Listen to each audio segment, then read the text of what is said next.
Hello everybody and welcome back to the AutoGuide YouTube channel. I am your host Chase Bierenkoven and this is the 2024 Chevy Traverse Z71. What is the Z71? Well, basically it's a soft rotor. You get a lift, this unique bumper, part of a greater series of facelifts and changes for 2024, and the off-road wheels and tires. So, what's new for 2024 with the Traverse as a whole? Well, that includes a new infotainment system, the facelift, like I said, and some other minor changes. And today, what we are going to do is find out if the Traverse Z71 is a good soft rotor. What's a soft rotor, you might ask? Well, it's basically a toned down off-roader. We're getting some off-road performance without you having to make some of these sacrifices like poor ride, tire noise, etc. that you might have to make with a dedicated off-roader. And today we're going to find out if the Traverse is any good at that. All right, let's kick things off with the design and some of the aesthetic changes for 2024.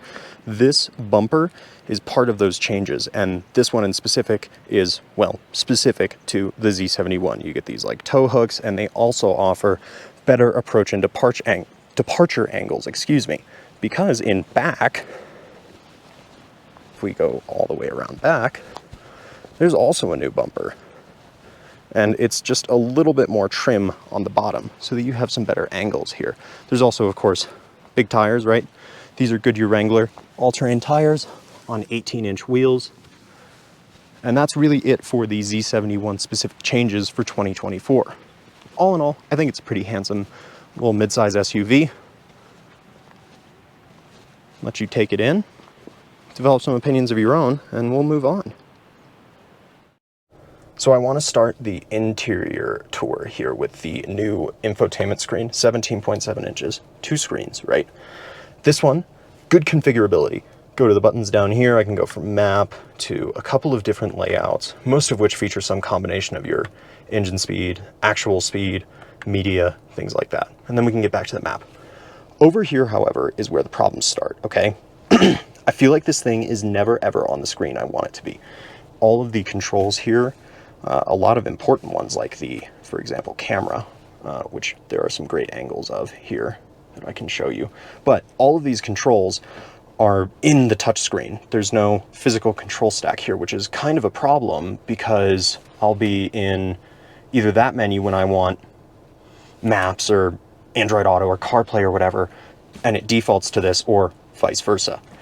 So that's kind of annoying. There's also the fact that climate control is not physical, right? That's kind of a letdown. There's some fan speed and defrost controls here that are physical, which includes an off button and dials, which is nice. Wireless charger here, but this is also an interior with some very cheap feeling materials in it. And I'll show you what I mean here on the door panel. We have to hop out for a sec to do it. Up here, right? Nice leather or fake leather. It feels okay, right? Contrast stitching, ooh, shiny. Very cheap plastic right here. This is kind of cheap feeling. This looks okay, but feels really cheap when you touch it. And then here is all just like really, really nasty, hard, bendy, well, firm, bendy plastic, right? And then over here in the center console, you have some good storage, including a little space down in here for some things. But the problem is that this feels really cheap, and it's already, I mean, you can see how dirty it is. The glare, the fingerprints, it's piano black. Not great. And then up top is probably the worst bit. This is already starting to kind of delaminate. You see the gap here is very uneven as compared to here, right? I can almost like pull that down if I wanted to. And this, of course, just feels super, super cheap. So on the whole, it's kind of not a great interior, and we'll talk more about how the competition does this better later.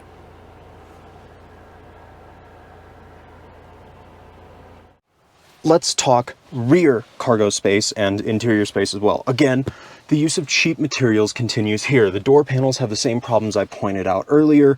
This is all just one big cheap hunk of plastic. There are climate controls here, so there's at least 3-zone climate control, which is kind of nice, and these seats are leather. There's redeeming factors, but on the whole, this does feel cheaper than competitors, including back here. This has the captain's chairs, which is kind of nice. We can move my bag out of the way so I can sew. Got a little Sean Connery there, so I can show you some of the seat functionality. First, you can tilt this forward so that I can load a passenger.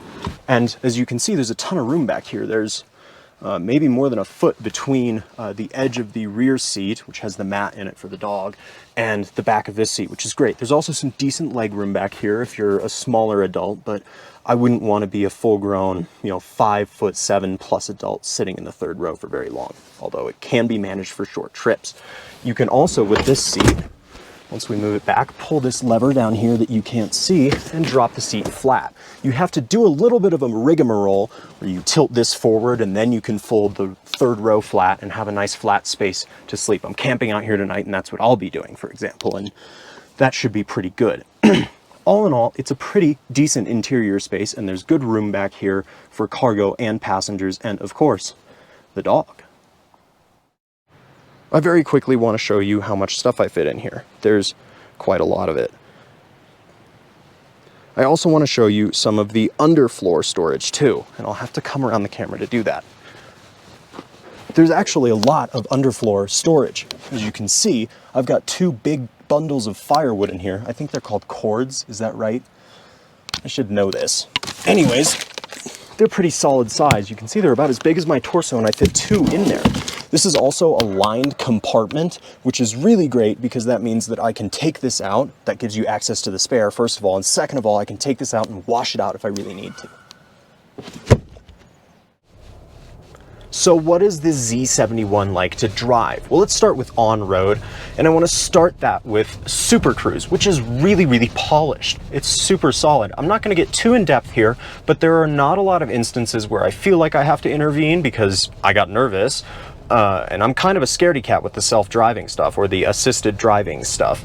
And there's also a lot of situations where there are not a lot of situations where the system is asking me to intervene. So it does a pretty darn good job of keeping you on the road, pointed in the right direction, making lane changes, that sort of thing. The key is just to not let yourself get distracted. Now let's move on. You have to make compromises somewhere in this Softroader equation, right? And you don't really have to make a lot of compromises on-road.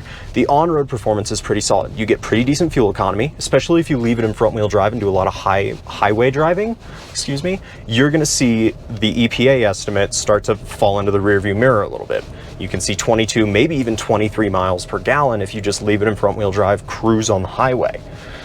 It's also really quiet in here and it's very comfortable. These seats are pretty solid. I feel like I don't have a lot of bolstering for my legs, which kind of sucks off-road, but on-road, I had to be on the highway for 2.5 hours to get up here, and I was really comfortable the whole time.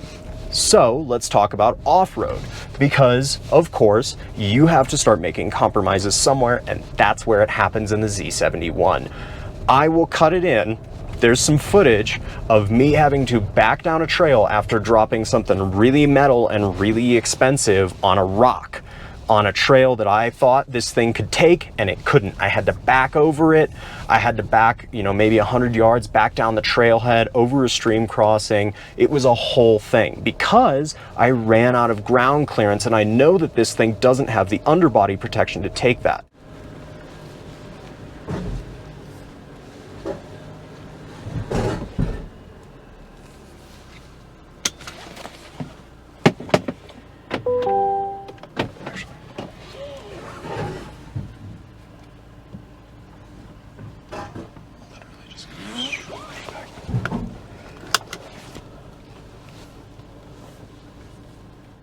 Where this thing's strengths lie are in A, its tires, and B, that little bit of lift and the clearances that it gets you. You can't take on super crazy obstacles in this thing, and that's just kind of the nature of the game, and it's definitely something that you need to keep in mind when you are off-roading this.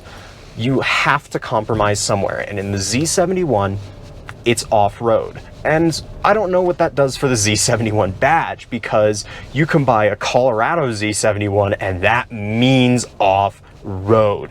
That means lockers, that means big lift, big tires. That's a very serious badge.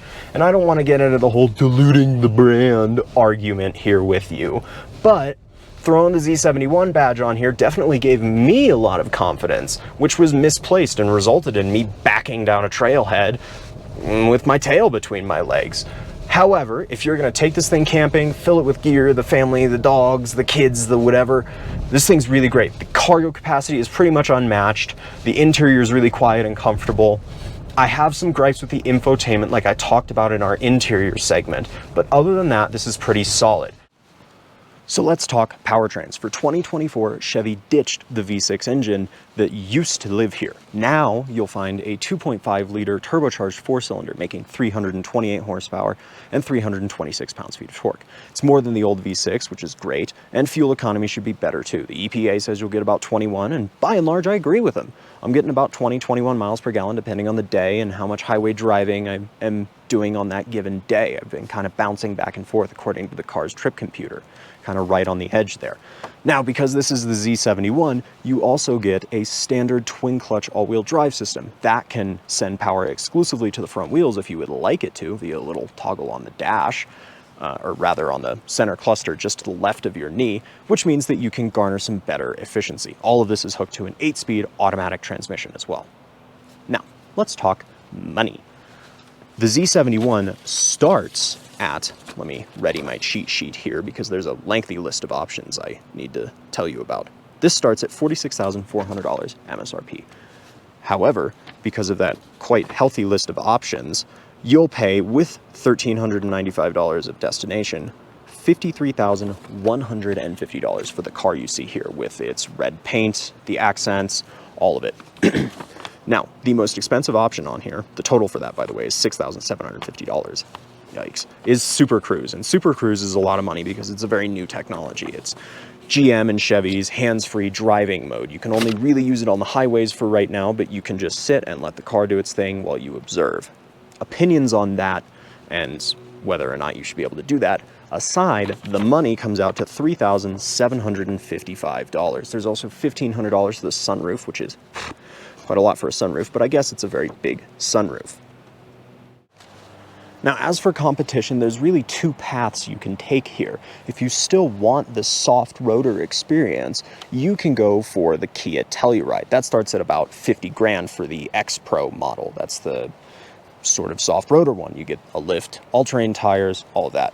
And the Telluride is kind of a behemoth in this segment, and for good reason. It has very excellent interior quality, a warranty that beats Chevy's powertrain warranty, and well, any warranty that Chevy offers, really. And on top of that, it's got really great driving dynamics. I love the way that thing drives. It has a nice run of physical controls inside, and the infotainment system, unlike this one, which has flickered and gone black on me a few times, actually works. There's also, if you don't need the Softroader, because I feel like we have to have that option in there, the Mazda CX-90. That is Mazda's new mid-ish size SUV. Now, it lacks a little bit in the cargo department compared to this and the Kia, and it's also a little bit more expensive. That one is $46,400, but you do need to spend quite a lot more money to get one of the good powertrains like the inline-six or the hybrid. However, the Mazda makes up for it in the Chevy's biggest weak point. That is to say, the interior quality. The Mazda has a phenomenal interior, and if you can put up with Mazda's use of the somewhat strange rotary dial infotainment system, well, it's a real bargain compared to this. You get a lot of luxury for not a lot more money, and that's definitely worth looking into if you're not really about the Softroader life. I want to wrap this up by talking about what the Traverse Z71 does and does not do well. Is it a good mid-size SUV? Yes. There's fantastic cargo room, the seats fold flat, and you'll never have any trouble fitting anything. Frankly, if you do have trouble fitting something in here, it probably belongs on a cargo ship, not on the road. However, there are some letdowns. The interior quality is definitely the worst in terms of the competitors that we've discussed, the Telluride and the CX-90. And on top of that, the infotainment glitches that I experienced this weekend have not been ideal. When it does work, it works pretty well, and hopefully Chevy is able to address some of these things with an over-the-air update. As for the off-road performance, I would say that this really delivers on the Softroader experience. I don't feel like I'm making a lot of compromise to get a lot of off-road capability. I didn't really push this thing, and I don't really think that a lot of buyers are going to push it, but the traction is there. The improved approach and departure angles certainly help. If you look at a photo, actually, I'll throw one in somewhere around here, of a base Traverse, a base Traverse's bumper, you can see that the departure angles are much better with this bumper on it. There's also the lift and that helps quite a lot too. And of course, the all-wheel drive system and the associated drive modes for off-roading are very useful if you do get stuck. So where does that leave the Z71 as a whole? Would I buy one for myself? I probably wouldn't, because I don't need the space. However, if you do need the space and you don't want the luxury that's offered by the CX-90 and you do want that Softroader experience, I would encourage you to at least look at one of these, pending any future infotainment issues. Of course, see for yourself there and contrast it with the Telluride. With that in mind, I think it's time to end. So, thank you guys so much for watching. I appreciate your time. AutoGuide appreciates your time. And I have one more thing to ask of you. Please remember to like and subscribe. It helps the channel out, helps us keep getting cars like this, helps us keep making videos like this, which hopefully you enjoyed. And with that, we'll see you next time. Bye.